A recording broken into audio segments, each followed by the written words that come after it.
And we are live. Welcome everyone to the Tech Excellence Meetup. It has been a long time since we met. Namely, it is the first episode of 2023. So Happy New Year, everyone. I'm super excited for this session. So I would say let's get started. Tech Excellence. Our vision is to raise the bar of technical excellence across the world. Let me introduce you our organizers. First and foremost, Valentina Cupać, who is our founder and the organizer of Tech Excellence Meetups. I have a special news for everyone because we have another amazing organizer called Alina Liburkina. She's located in Switzerland, and she's an expert in domain-driven design, clean code, clean architecture, and she's also spreading her words about this topic. She's going to help me today to host this session and also in the future to host other sessions. Next to them, we have Oliver Ziller, another co-organizer and host, and last but not least, Daniel Moka, me as organizer. Yes, here are our speakers for the next half year. We have already planned a lot of exciting and informative sessions, so stay tuned. And yes, we are available and we can be found on the internet, of course, techexcellence.io, our main website. You can also follow us on Meetup, YouTube, LinkedIn, Twitter, GitHub, and last but not least on Discord as well. We have an amazing and also very active community in Discord, and it's free, so feel free to join us so we can have exciting discussions about software crafting. We have our sponsors, Optivem, big thanks to them, and also our partners, QA Unit. Tech Excellence, learn how to deliver quality software faster. Let's get started then. This time, as a speaker, we have the amazing Valentina Cupać. She's the founder of Optivem, and she's a technical coach. She's helping software companies to write better software with using test-driven development and clean architecture. And today, the topic she's going to present is about TDD and contract testing in microservice architecture. Before I hand over the microphone, I would like to remind you that if you have a question during the session, then don't hesitate to ask your question in the YouTube comment section. And at the end of the presentation, we are going to dedicate half an hour for the questions to answer, and Valentina will answer to those. So Valentina, I wish you good luck. It's a pleasure to have you today. Good luck. The stage is yours. Thanks a lot. Yes, this will be an exciting topic, so I hope that everyone enjoys it. So today we will be talking about test-driven development and hexagonal architecture in microservices and tackling the challenges of essentially test automation and test-driven development within microservice architecture. So as was previously introduced, I'm a technical coach, so I help teams to introduce test-driven development and clean architecture in order to accelerate delivery and increase quality. So feel free to connect with me and follow me on LinkedIn, Twitter, and GitHub. So the agenda for today, we will firstly do a short recap of hexagonal architecture, what it is. Then we'll be looking at test automation, the test pyramid, specifically within the context of microservices. And similarly, how does testing, automated testing and deployment pipeline, how does it work?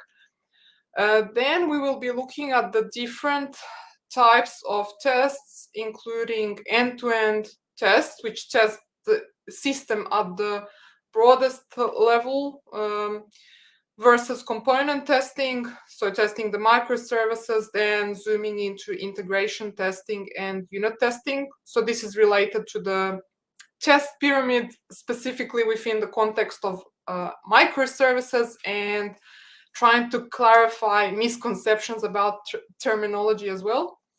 And at the end, we will look at the challenge of test-driven development and microservices. So on one hand, the idea behind test-driven development is moving in very small increments, very small, essentially, cycles. But on the other hand, in microservices, we're working with multiple teams and may need also certain upfront designs regarding the APIs. So how do we reconcile that? And we will also be looking at a code demo with the banking Kata to illustrate the automated tests. The special focus for today will be on the contract tests, which is new, since in previous meetups I had already shown unit testing and integration testing. So here we will be focusing a bit more on contract testing. It's in Java, but I do plan to also add some examples for .NET as well on GitHub. So let's get started. Hexagonal architecture, an overview of the foundations in case someone is not already familiar with it. So the idea of hexagonal architecture is that we want to be able to run our application core in isolation from the external world. So this means without the UI, without the database, without anything external. And you can look at Alistair Cockburn's page a bit more to find out about hexagonal architecture. And a short overview of the diagram. So we have the application core, and this is this inner hexagon, and the application core contains any of the application logic, business logic, etc., and it's separated from the external world. So as entry points to the application core, we have the user side ports or the driver ports, and they expose certain use cases. For example, place order, cancel order, or something like that. We also have the driver adapters, which call the driver ports. So examples of driver adapters could be the REST API controller for orders. It could be a UI where someone could make certain operations about orders, and even tests. So tests which are testing, creating order, canceling order, those tests are also adapters. So all of this is on the driver side, essentially representing the primary actors. Then on the right-hand side, we have the secondary actors. So we have the driven ports, and this represents that an interface to the external world. So we might have a certain order repository interface, which represents some storage mechanism for orders. We could have maybe a customer gateway, which represents some connection to a system which contains information about customers.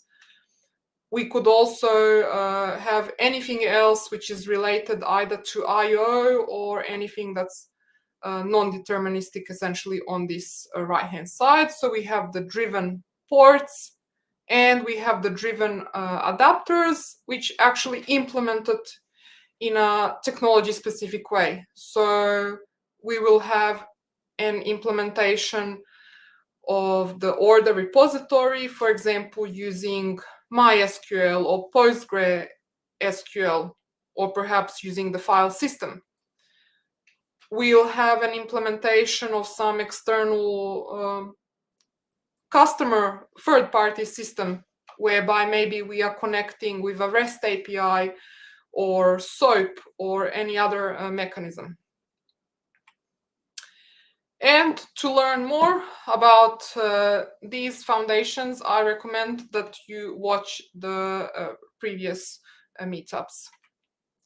Okay, so now we're getting to the new content, which is the subject matter for today. So firstly, looking at test automation, the test pyramid, and the deployment pipeline. If we look at our system in the widest sense, And here I'm talking about microservice architecture. So we have the front end, we'll typically have some kind of API gateway, and then we have the microservices. So all of this is owned by us. So we own the front end, well, typically own it, the API gateway and the backend microservices, but the third-party systems is generally owned by someone else. So for example, if we're connecting to Salesforce or something like that. When we speak of end-to-end testing literally covers the entire system. So essentially, end-to-end tests are typically being initiated from the front end, so the point closest to the real user, and those end-to-end tests are essentially a representation of user style tests.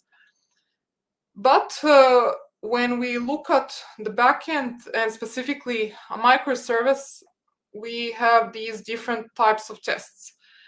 Now, as everyone knows, there's a lot of confusion regarding terminology about test types. Here, the usage of the word component testing, integration testing, and unit testing, but particularly component testing, comes from Chris Richardson Microservices Patterns book, whereby he defines it. So component test, it essentially tests a microservice in isolation from anything else.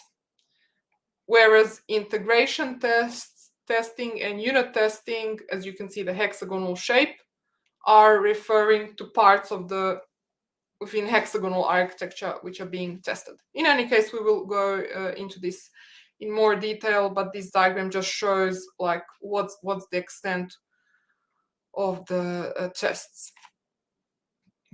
Then looking at this pyramid, and what you will see new here, which maybe you didn't see in other diagrams, is the fact that here are specifically labeled which parts are testing a microservice. So end-to-end testing covers everything. It covers the front end and all of our microservices and also the third-party systems.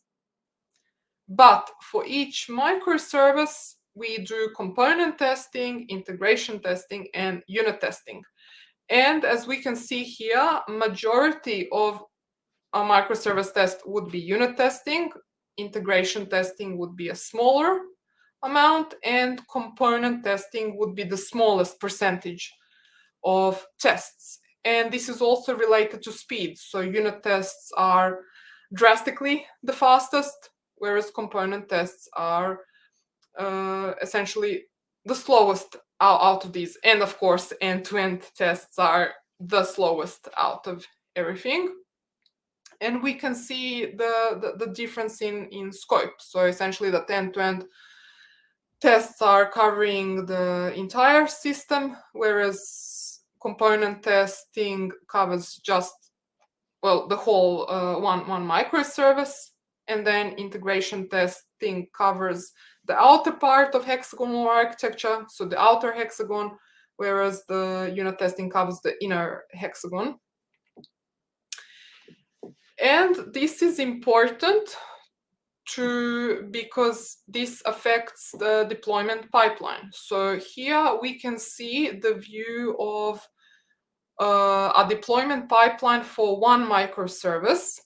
And as we all know, a microservice should be tested and deployed in isolation, which means that here, when we're talking about testing and deploying a microservice, it does not depend on any other microservices being live at this point.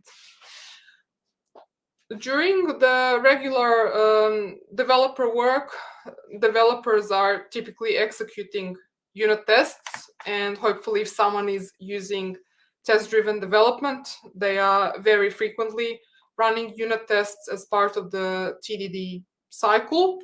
May also run integration tests and component tests sometimes if the change affects infrastructure, but it's unit tests for most of the time. And then when the developer commits their code, then the actual pipeline will execute all the tests.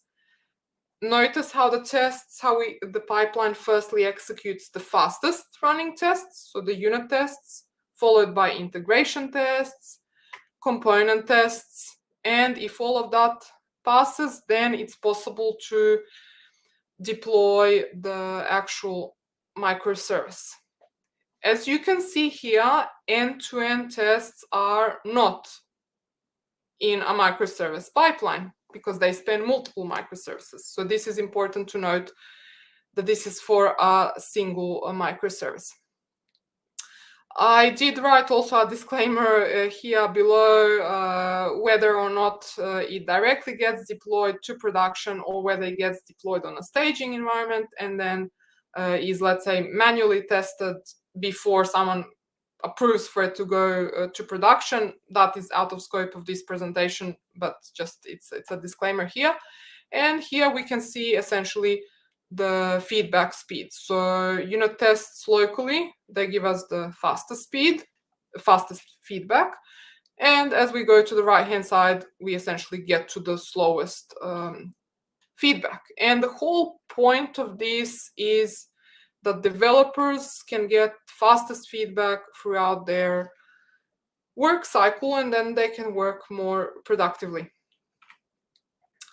If we look now at the whole system, whereby we have multiple microservices, we can see that each microservice has its own pipeline, and each of these is executed in isolation. So all of these pipelines run in isolation. This means when we're executing tests for microservice 1, like let's say the customer microservice, we don't need the order microservice to be up and running at the same time. No, like they are disconnected.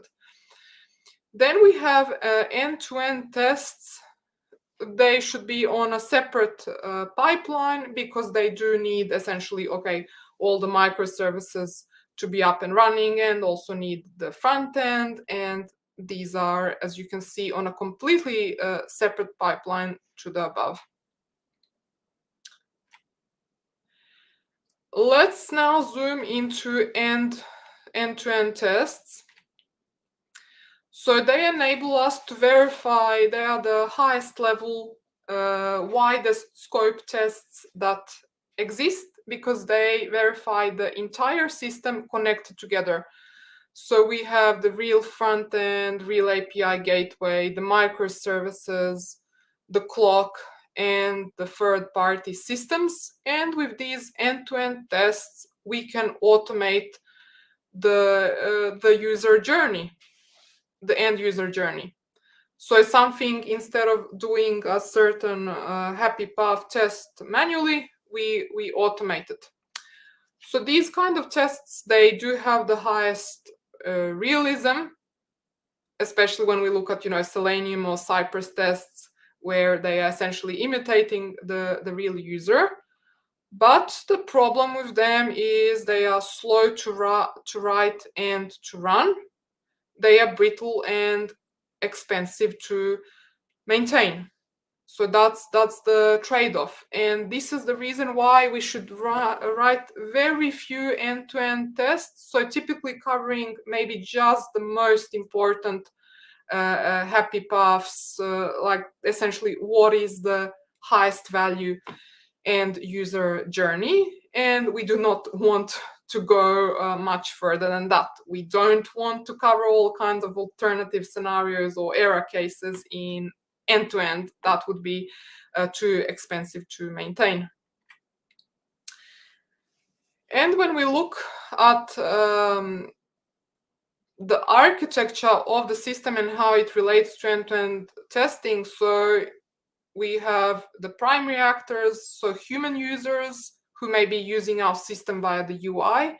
We could also have programs, so maybe other systems are calling our system's API. And then our system is connected to secondary actors.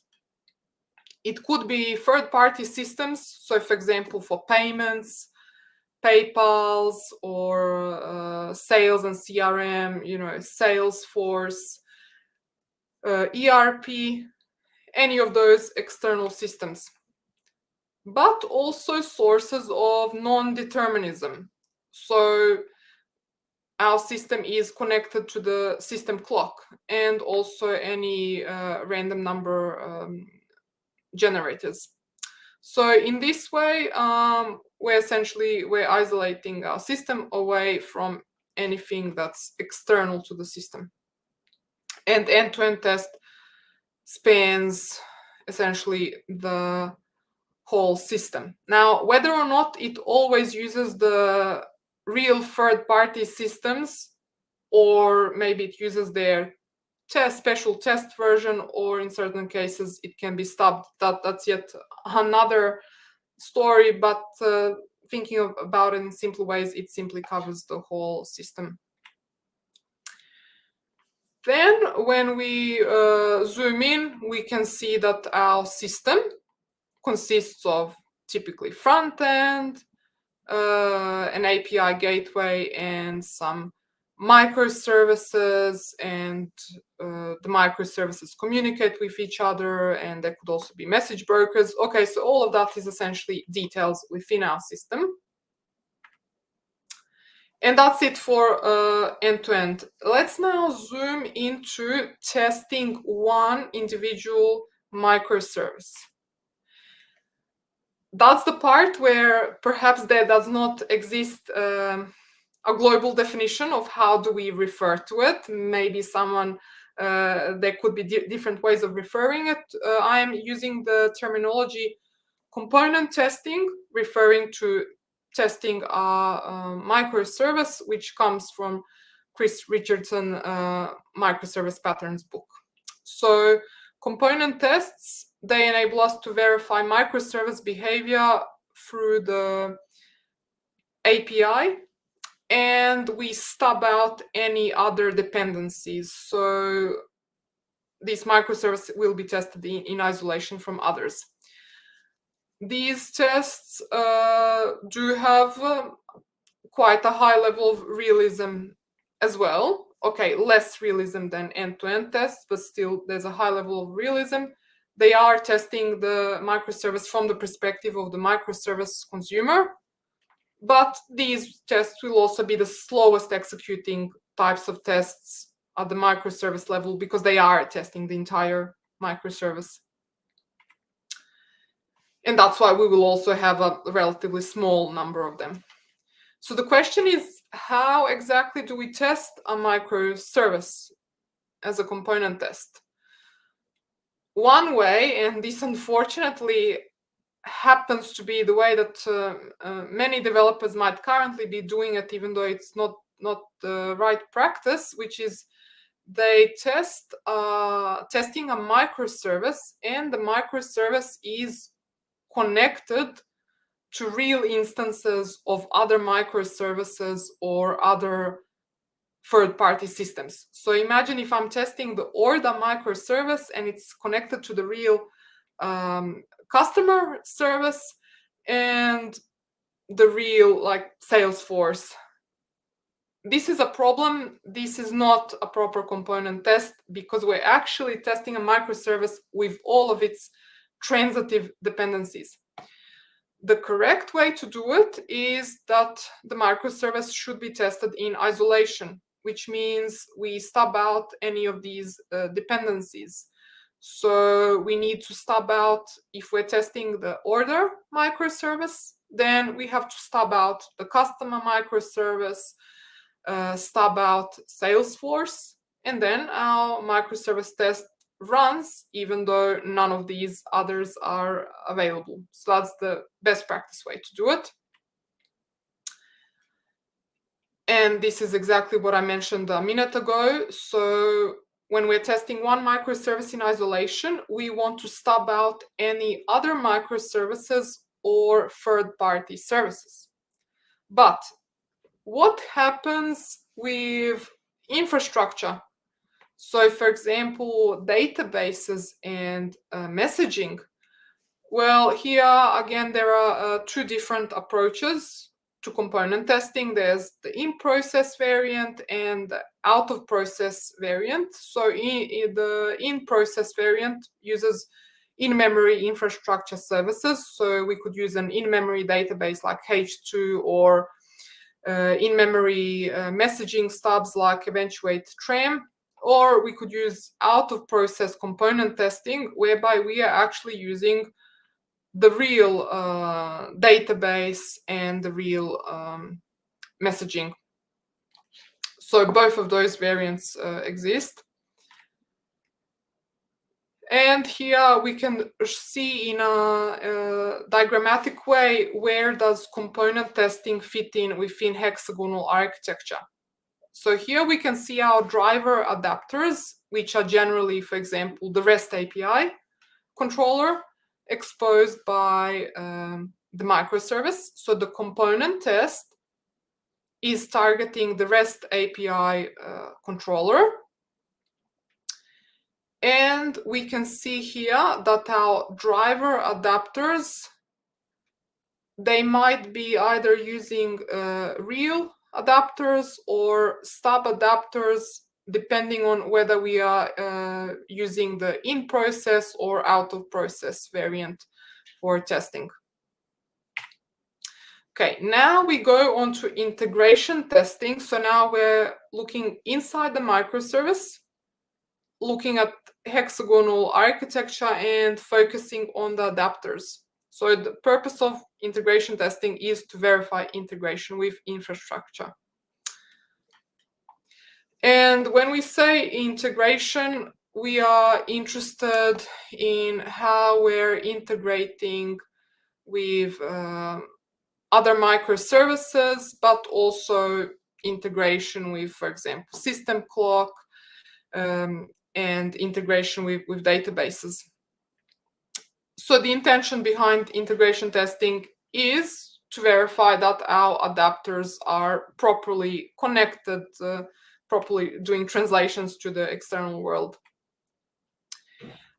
Now, within integration testing, when we speak of integration testing with other microservices, either by calling a microservice or communicating with message brokers, this is where contract testing is a really, really useful technique to execute integration testing between microservices. So what is contract testing? Contract testing means if we have our microservice, which is talking to other microservices, either by sending directly messages to those microservices or via some message broker, we need to think about contracts. In other words, what is our agreed upon request and response structure between my microservice and another microservice? Or what is the event structure? The message structure, if we're talking about message brokers. And a very common tool to use for contract testing is PACT, which is supported by multiple languages, or you can also look at language-specific contract testing mechanisms, such as, for example, Spring Cloud for Java specifically. In the examples afterwards, I will be using PACT simply because it's quite prominent. And now let's look at how integration testing fits in the diagram. So here we have our driver adapters. So for example, the REST API controller. So REST API controllers are targeted by integration tests. But on the other side, when we look at these driven ports and their adapters, integration tests need to target those ones as well. Here I've put the direction that an integration test is targeting the driven port, because that same test can be reused regardless of the adapter, because all of these adapters should be satisfying the same contract. Let's now zoom into these sides because there's a lot on this diagram. So let's zoom into the driver side and the driven side to understand integration tests a bit more. So first of all, the driver side. Driver adapters, they could be implemented quite commonly as REST API, but they could also be SOAP API, GraphQL API, gRPC, or they might even be message consumers. So that's yet another possibility of an entry point to your microservice. So you might have a RabbitMQ consumer or a Kafka. And when we're using consumer-driven testing, which I mentioned is a useful technique for integration testing in microservice architecture, for integration testing between microservices, we have the consumer and the provider. So if we have a REST API, if one microservice, if let's say the order microservice is calling the customer microservice, then the order microservice is the consumer, and the customer microservice is the producer. The consumer defines a contract, and then both the consumer can use that contract in its testing, but also the provider can verify whether it has, the right REST API based on that contract. So that's one way, if we're talking about HTTP API. But the other way is also with message brokers. So we could have essentially messages being published. And again, we will have the producer side, that's the side, the microservice which is publishing messages, whereas the consumer in that case is the microservice which is consuming those messages. And if we look at this kind of testing, integration testing for the driver side, we have integration tests which are targeting the driver ports, so targeting the actual use cases. So for example, sorry, I'll just repeat that part. We have integration tests which are targeting the REST API controllers. So that's the part when we speak of integration testing. And then the entire application core will be mocked out. We do not want to test business logic when we're doing an integration test. We're only testing the adapter, the REST API controller.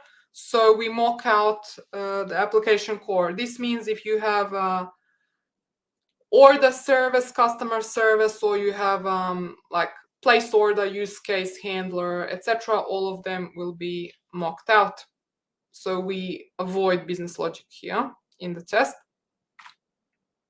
Let's look at the other side, the driven side. This is where our microservice needs to communicate with something external. Maybe our microservice needs to communicate with other microservices, but through REST or something like that, or SOAP, or maybe it needs to communicate with third-party systems like Salesforce, again using REST or some other mechanism. Maybe our microservice needs to communicate with a database or with an FTP server or with email or with the file system.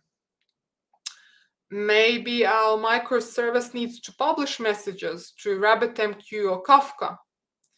Maybe our microservice needs to get data from some non-deterministic sources, like the system clock or the random number generator. So again, when it comes to the part of adapters which are related specifically for HTTP and messaging, this is where we would use consumer-driven contract testing. And we can illustrate it here in the diagram. So for the driven side, we have integration tests, and they are targeting the driven ports. So we would have, for example, an integration test for the order repository, or integration test for customer gateway.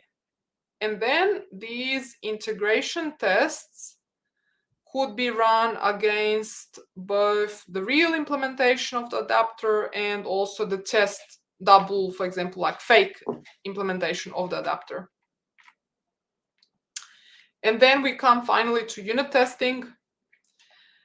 Unit testing is something which I covered in a lot more detail in previous meetups, so this part will be quite short. But essentially, when it comes to unit tests within the microservice, we could have the approach of sociable unit tests for use cases. So this is where we start at driver ports, and we're essentially spanning the entire inner hexagon. Or we could use a mix of sociable and solitary unit tests, whereby we test it at a more granular level. I recommend feel free to read this article by Martin Fowler for an understanding of sociable and solitary unit tests, and you could also look at my previous meetups. And this illustration is illustrating how to write sociable unit tests for driver ports. So our unit test is targeting the driver port, so targeting the use case handler. And we can see that any of these driven ports are replaced by test double. So this means any communication with other microservices, or database, or system clock is essentially all replaced by test doubles. And finally, we come to the part, okay, where does test-driven development fit in with microservices?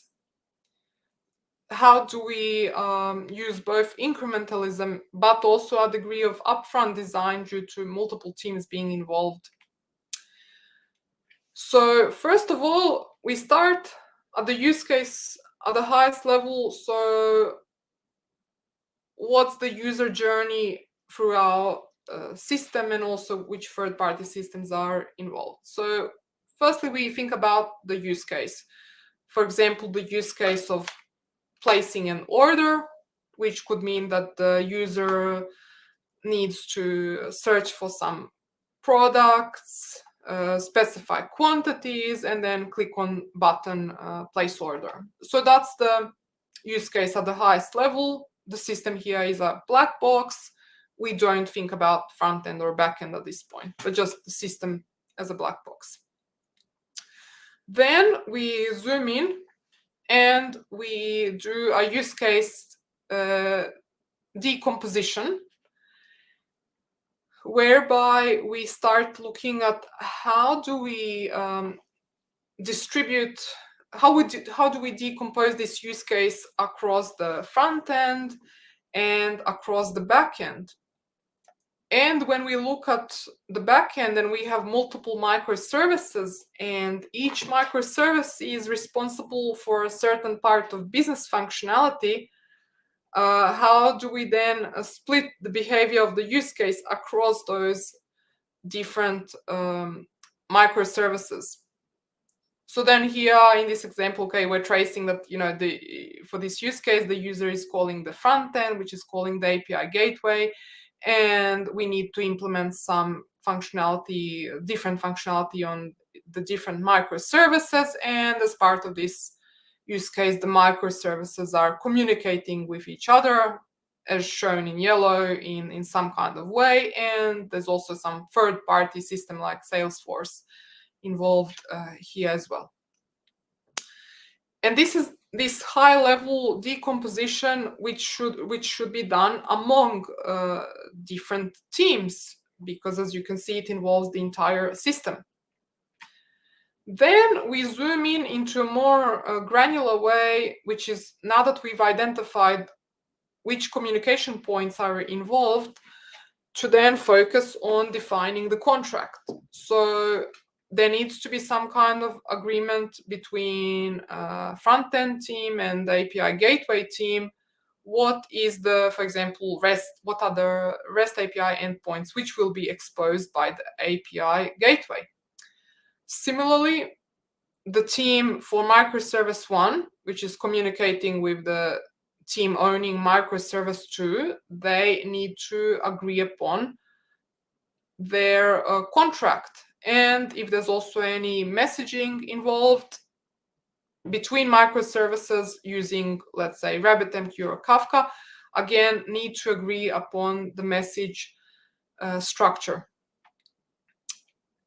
And now that we have this agreement in terms of the contracts, which can be translated into contract tests, this means that now it's possible to do parallel development, that every team can work independently by themselves. So, for example, the front-end team is working on front-end in parallel to the microservice 1 team and microservice 2 team and microservice 3 team. They are all working in parallel.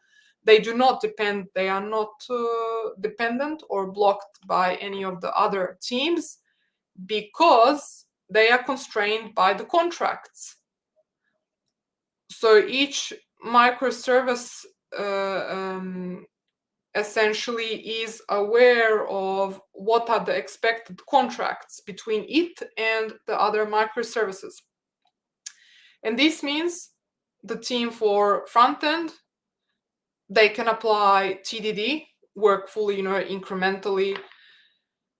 Similarly, this team, microservice 1 team, can adopt TDD. So this means within each microservice that they are essentially working in an incremental way.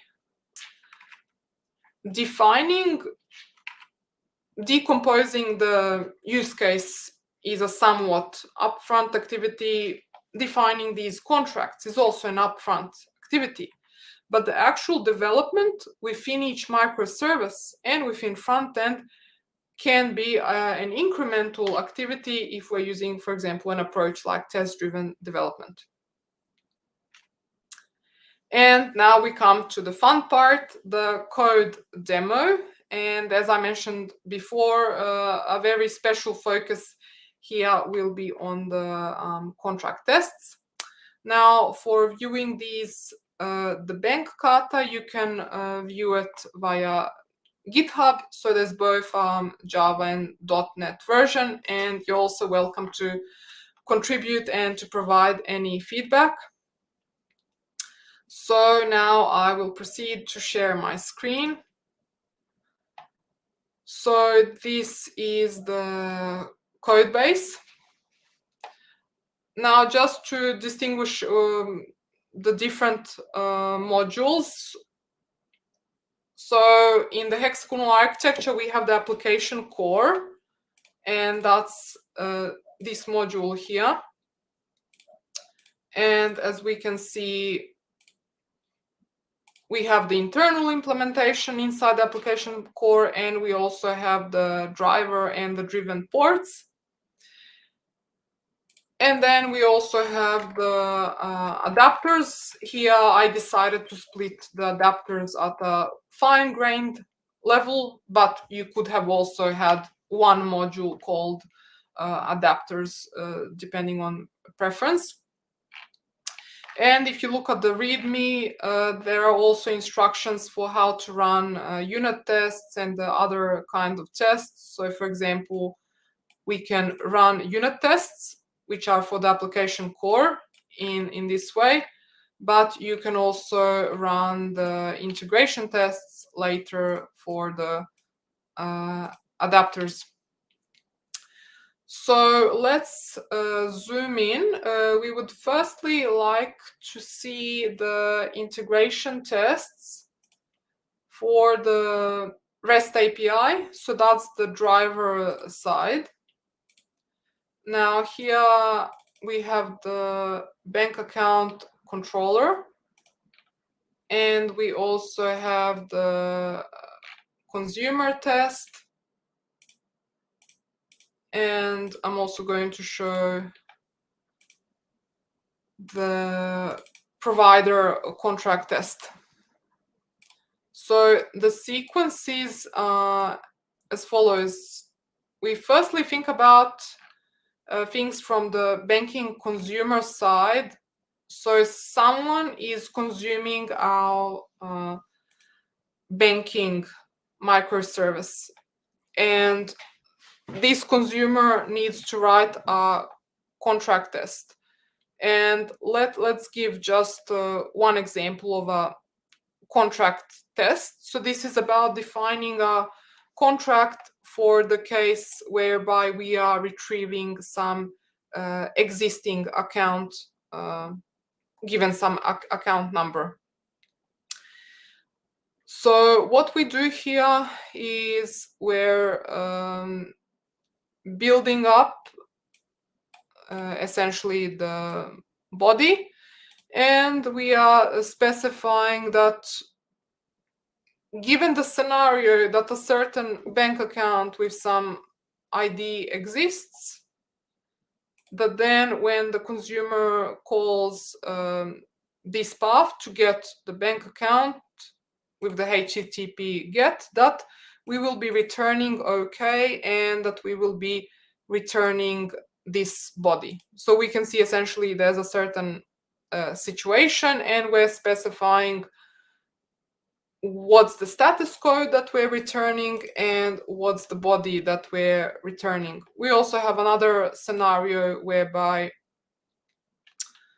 we are passing in an account number which does not exist, and then we expect that this REST API will return not found without a body.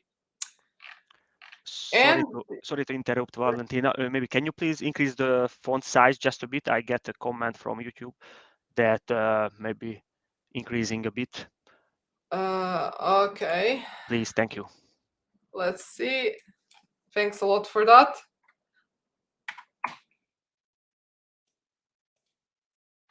Can you check if this is readable? It's much better for me, and I guess also for others. Thank you. Okay, great. So basically, we had here covered the contracts in the case where a bank account exists, whereby we expect to get an OK status code with a certain body, and also the case whereby for a non-existent account number that we expect are not found response. So those are the contracts being defined. Then we use these contracts inside our test.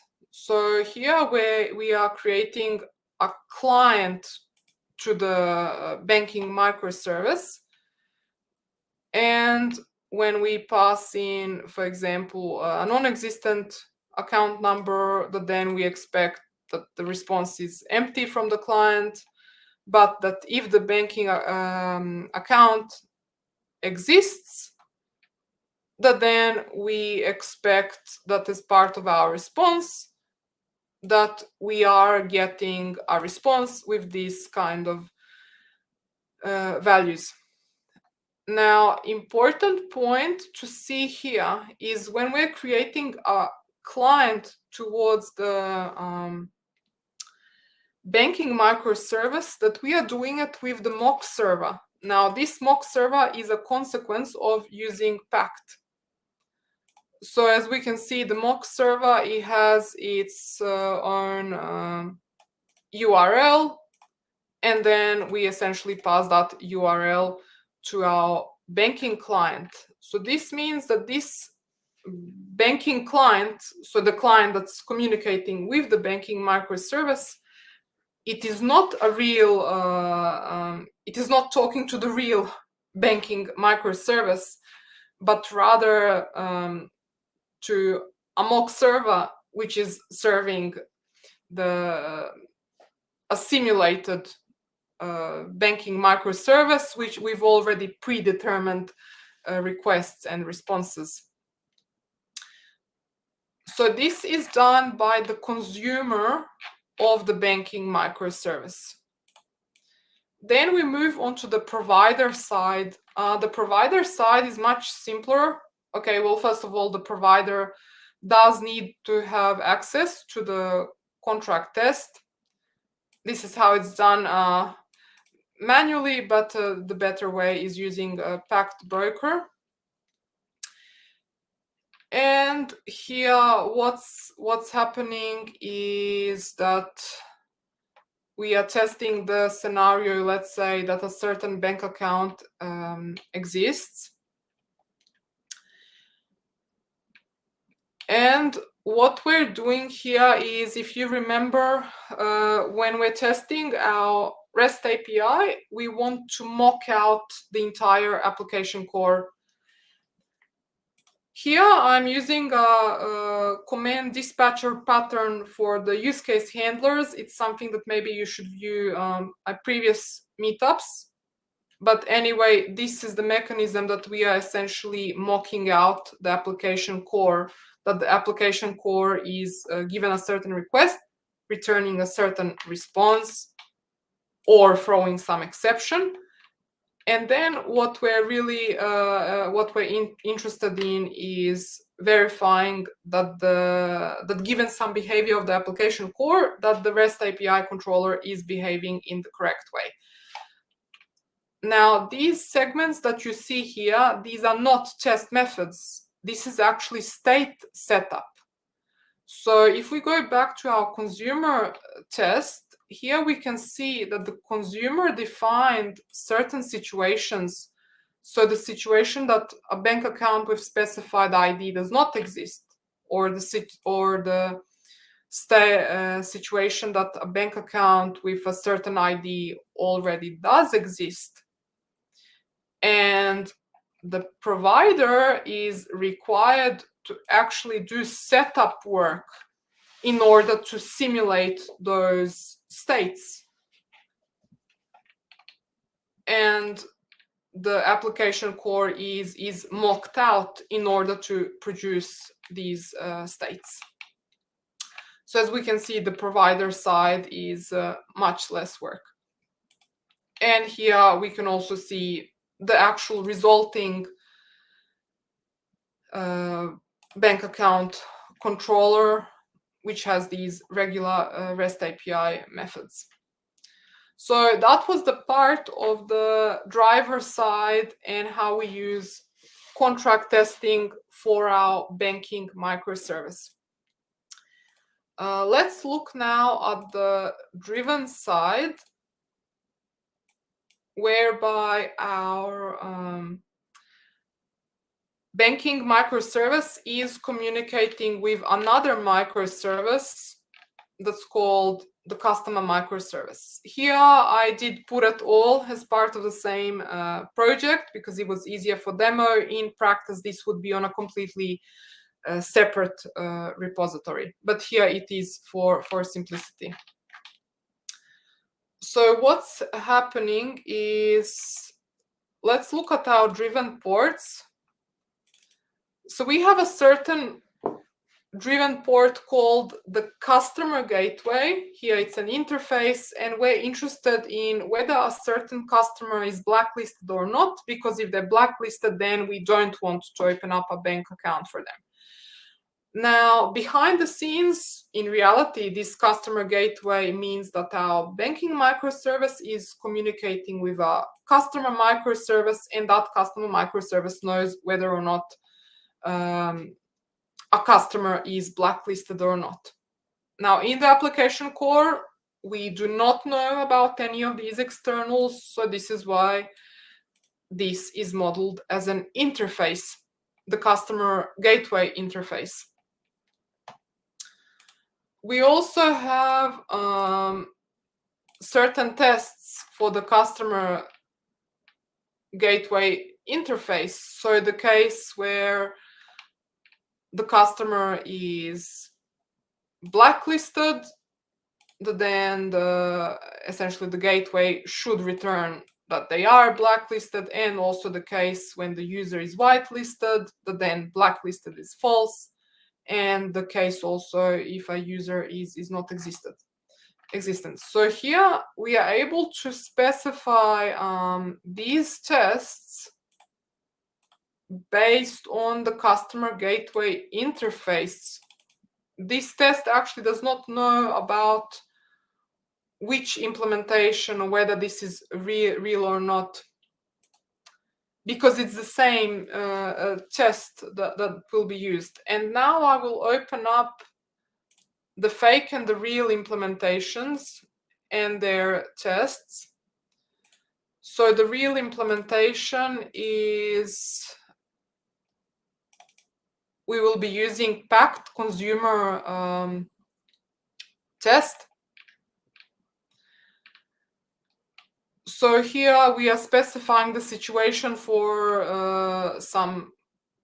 the contract for the case of blacklisted customers, whereby assuming that this customer is blacklisted, that then when we make a call to the customer microservice for that customer, we will be expecting a response of getting information that this customer is blacklisted.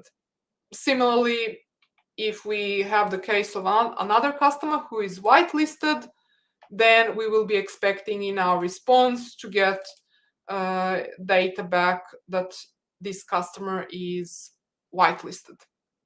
So that's the consumer-driven test. And notice here how it's actually able to extend this customer gateway test.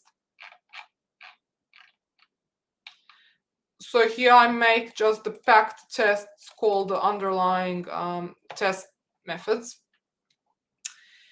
And we can also look at the implementation of the real customer gateway. So the real customer gateway, it's we have some configuration of the customer microservice URL. We're creating a real, web client, and where we have some processing logic. So that's the real customer gateway. And this consumer test is able to test the correctness of this gateway without being connected to the real customer microservice.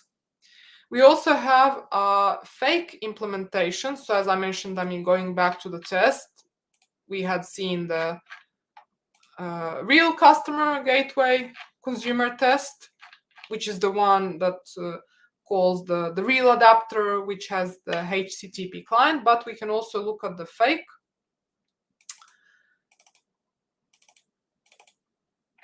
Okay, so the fake, it's extending from it's the exact same test, but we need to set up our fake to support the certain scenarios.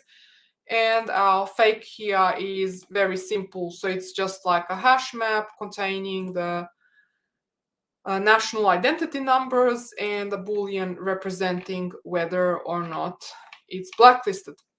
So the really useful thing that we can see here is we have a single unified test which can then be used both by the consumer test to test the real customer gateway, but simultaneously to be also used for testing the fake. And we also note that when we're executing this consumer test, that it is essentially, it will be run with a mock server.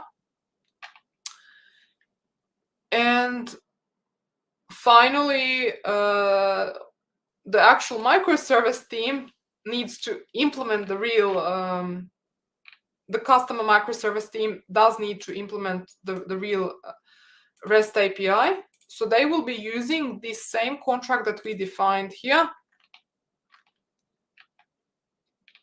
And they do need to set up the various scenarios for customers being blacklisted and whitelisted, they need to mock out the internals. So in this case, mocking out the application service.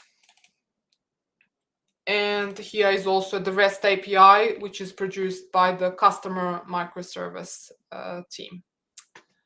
So to wrap it up, going back to the presentation.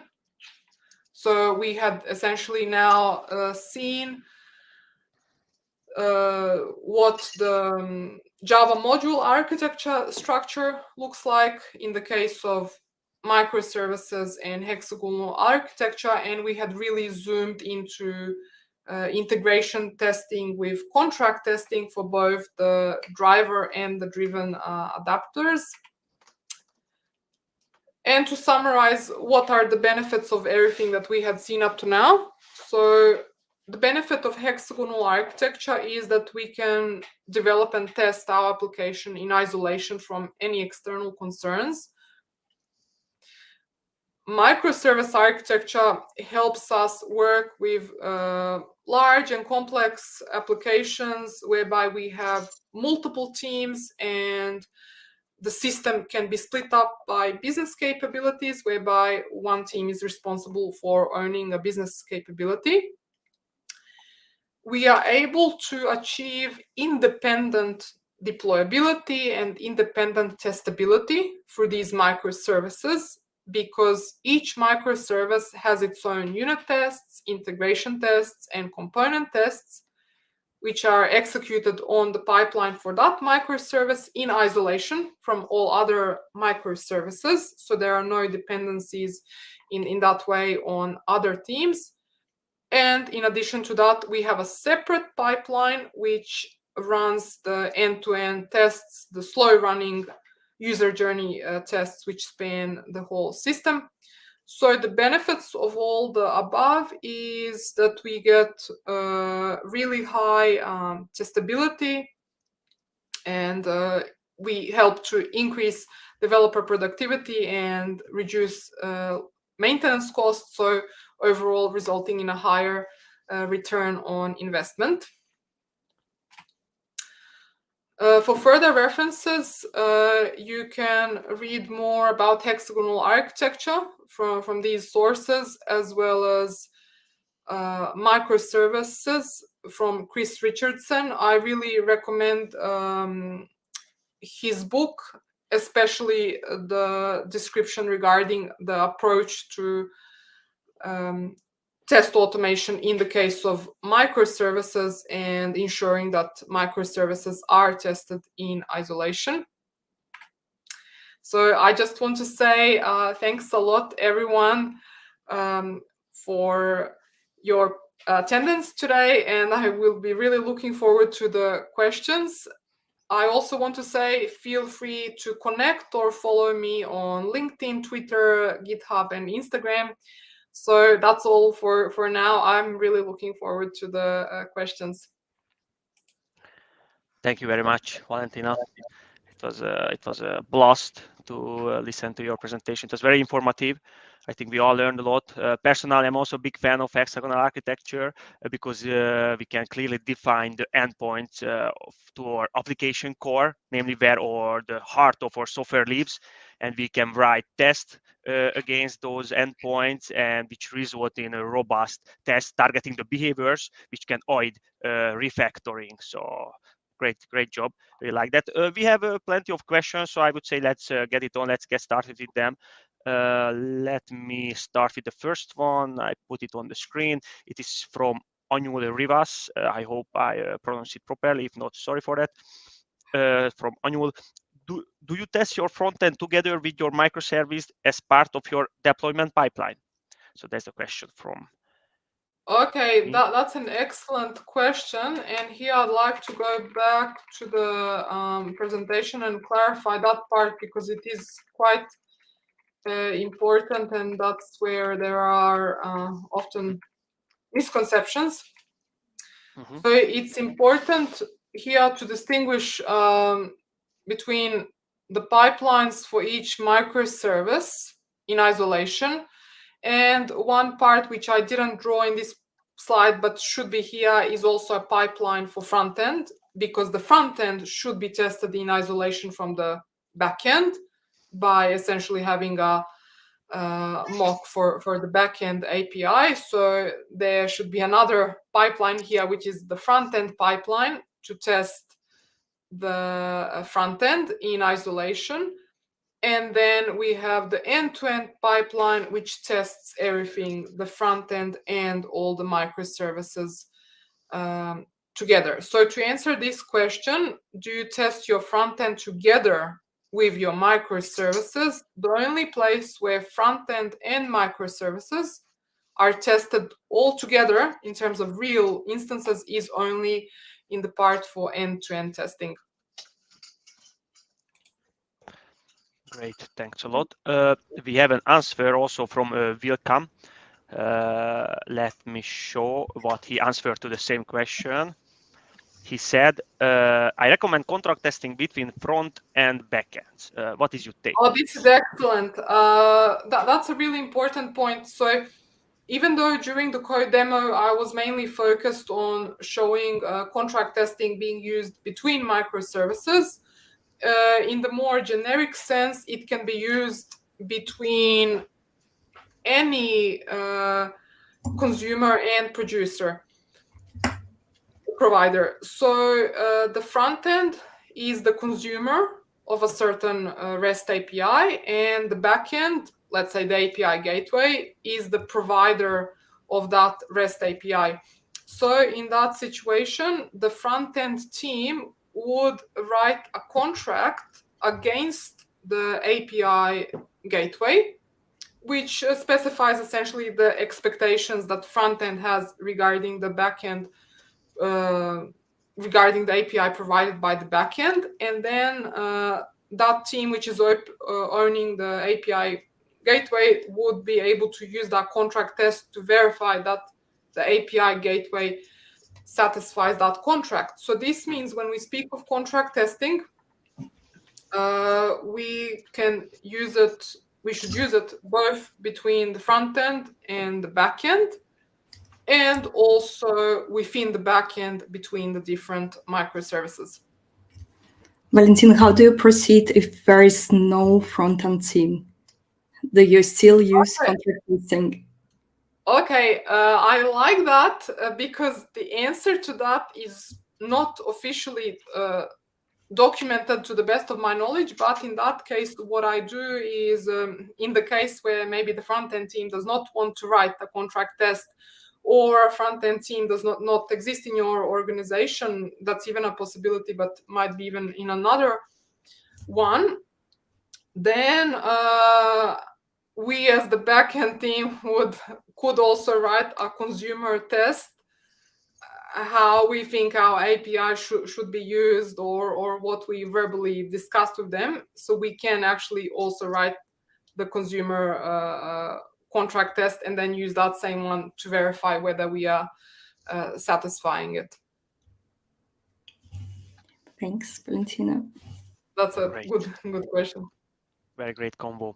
Let's jump to the next question then. It is from the same person, Anul. If a microservice is part of the same business domain, do you start them all when doing component testing, or you use test doubles for those two? Okay, so first of all, here is the question of what is the meaning of business domain and how this relates to architecture. On one hand, we could take the entire business domain for our whole system and do a monolith. So in that case, our monolith, let's say, contains all the business logic for everything. But within microservices, our business is split across bounded contexts. So this means we might have the domain for ordering, the domain for sales, another domain for marketing, another one for warehousing, and all of this gets mapped to the different microservices.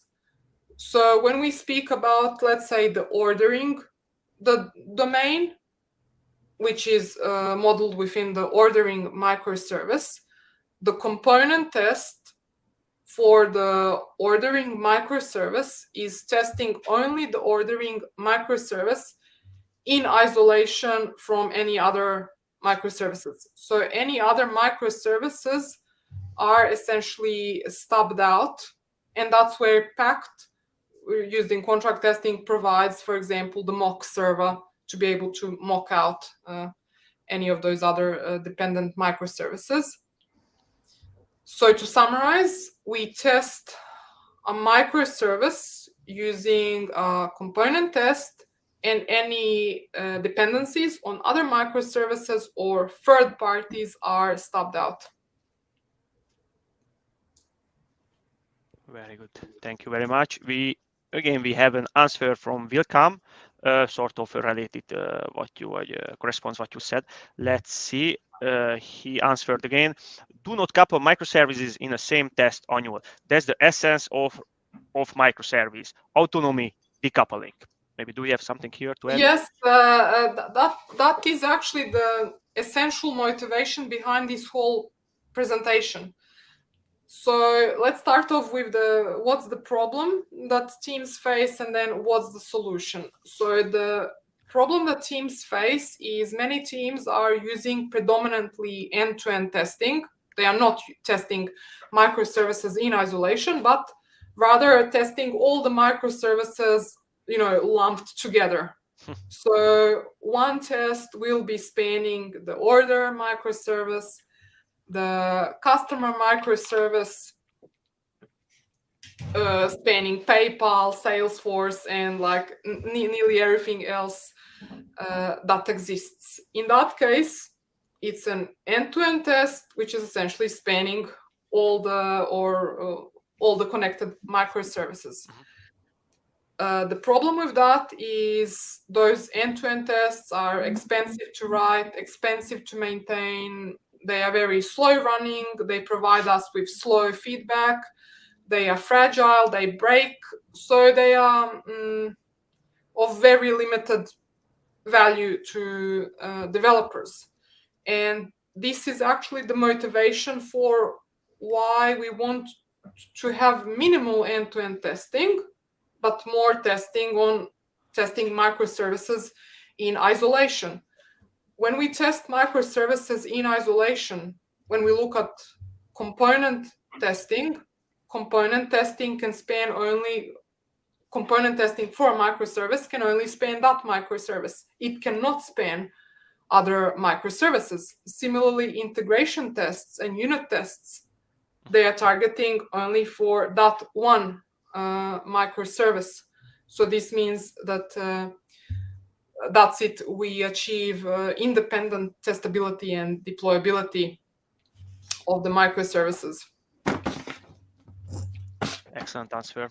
Couldn't agree more. Yeah, indeed, the end-to-end tests, they are so brittle, they are so fragile, and they come with a high maintenance cost, and the return of investment is really low on them. So it's better to spend that time on more important things, such as component testing or unit testing. Yes, and just one more sentence to add before we go on to the next one. Part of the reason why contract testing was introduced was to deal with this challenge of microservice architecture, that to help us avoid end-to-end testing, but instead help us test the microservices in isolation. Mm-hmm.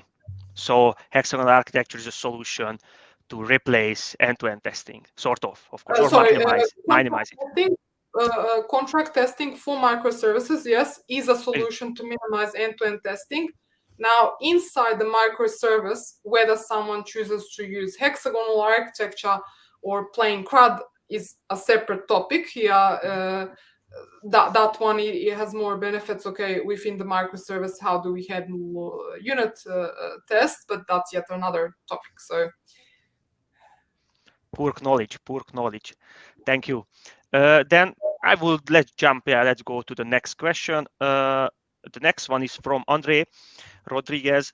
When do you suggest to run the end-to-end test pipelines? Because it's almost impossible to have the stable environment to get a reliable behavior of the user's journeys.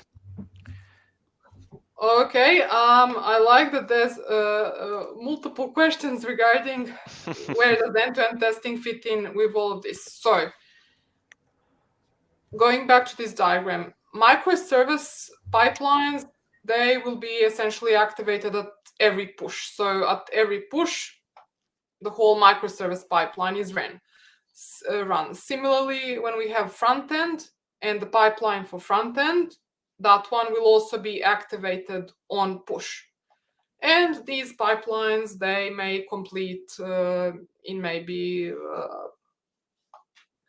a few minutes or something like that. Sure, the unit tests are fast running, like milliseconds or seconds, but the rest of these ones might be somewhat slower. End-to-end tests are generally a lot slower than that. So we do not want to be running end-to-end tests all day long. One possibility to schedule them is, for example, daily, to run anything that's slow running, like running end-to-end tests, running mutation tests, which is also slow running. So generally they could be scheduled daily, or if someone wants to schedule end-to-end tests to run maybe a few times a day or something like that. But when breakages occur, since majority of our tests are unit test, integration test, component test, we expect that most failures will be caught here. So we do expect the end-to-end test will be actually passing most of the time. Mm. And just to add to this, regarding the word stable environment, this is where contract testing is also useful. So in contract testing, the consumer has defined a consumer side test, and providers, so the teams who are making the REST API to be consumed, they need to satisfy that test. If that contract test fails, then the provider, which is a faulty provider, will not be deployed, which is a good thing, because then our end-to-end tests continue passing. Very good. Thank you very much for this comprehensive answer. I think it was answered, this question from Andre. Let's jump to the next one then. It is from Annual. Rivas again. Do you use any tools like Allure to map test scenarios with business requirements?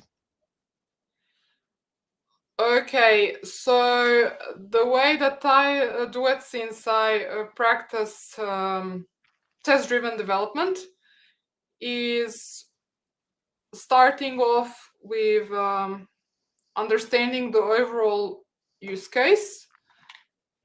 Then that overall use case may need to be split across front end and different back-end teams. Then they need to define together the contracts between them. Again, it's all based on business requirements.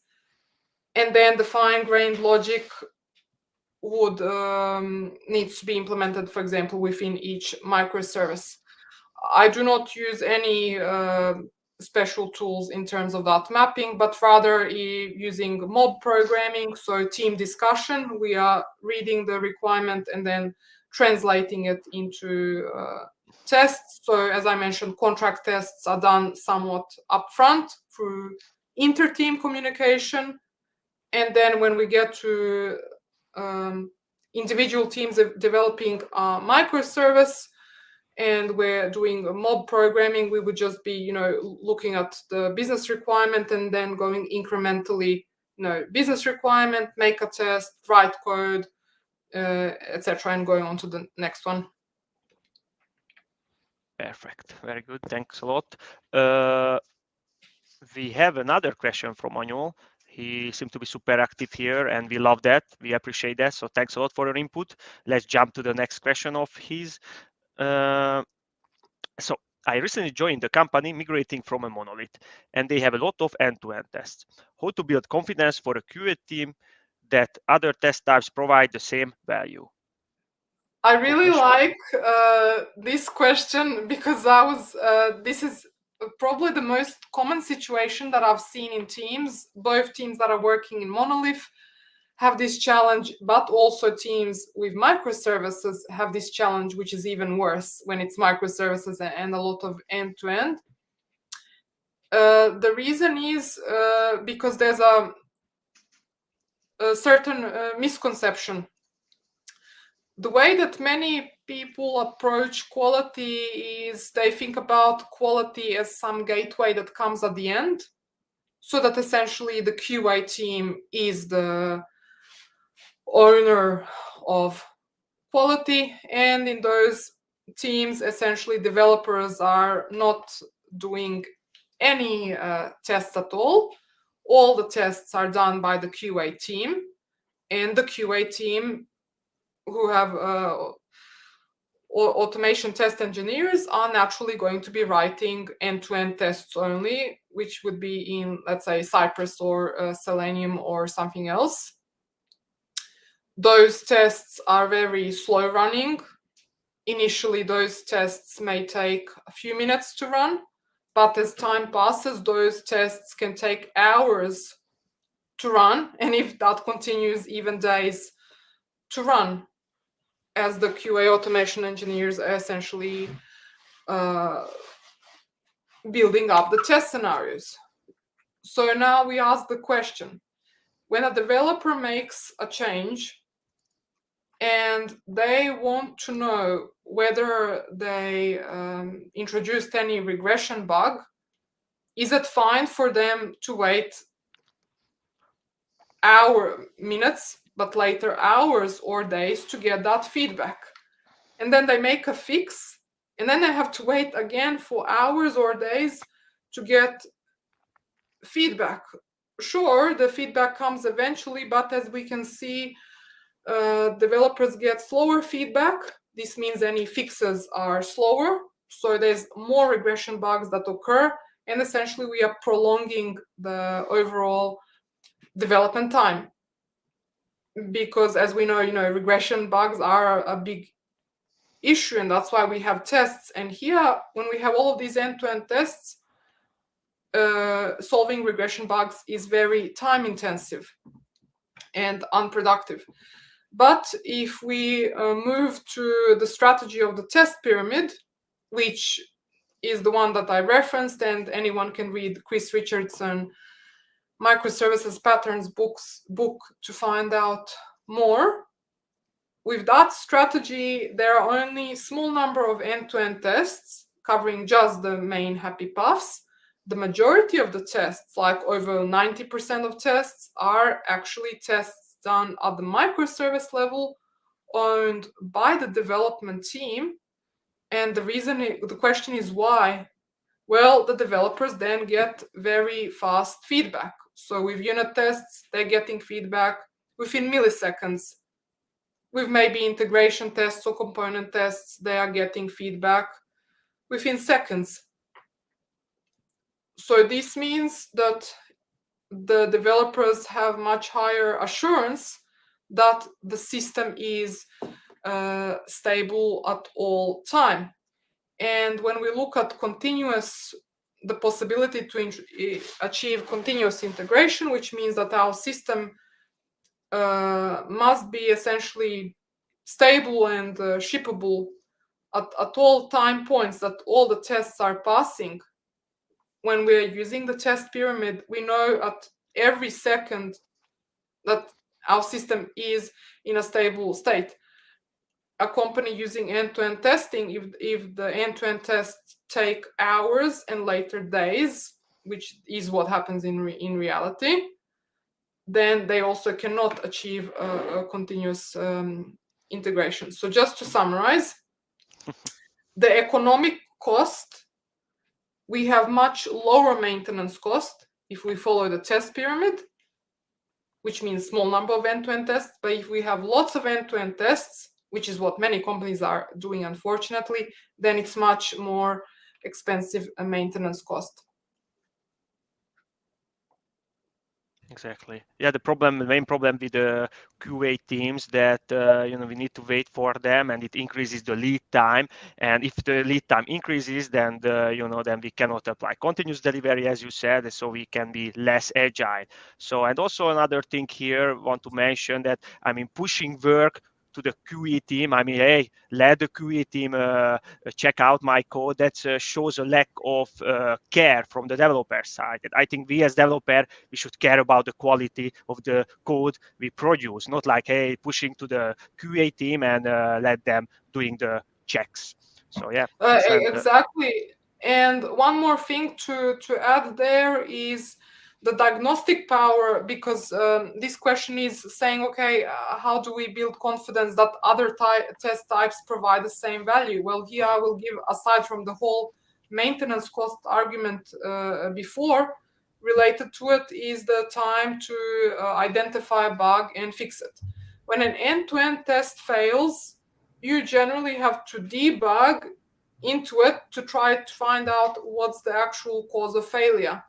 So both the diagnostics takes longer and also your feedback, whether your fix works, takes longer. But when we have the test pyramid, we are much able to pinpoint the failure much faster. So diagnostics takes less time. And when we fix the bug, the feedback is also much faster. And this shorter time results in lower maintenance cost. Because everything comes down, most things come down to money in the end. Very well said. If nothing more to add here, then I jump to the next one. Yes. It's from Oscar. What books in general would you recommend for testing and architecture? Okay, so the general books that I recommend is Test-Driven Development by example. So Kent Beck, so that's general introduction regarding regarding test-driven development. Then there's the other book, Test-Driven Development using C++. I can't remember the exact name, but Mikael maybe mentioned that one. We could provide a link later on. I found that one to be useful as well. And I found Chris Richardson microservice patterns to also be useful, both about test automation and microservice architecture. Now, regarding the other part about architecture itself, I would recommend Alistair Cockburn's Hexagonal Architecture article, Uncle Bob's Cleanarchitecture, and also, once again, for microservices, Chris Richardson Microservice Patterns book for microservice architecture. And maybe after this session, I might send links as well. Cool. Wow. A lot comprehensive list of readings for the whole year, I guess. Very good.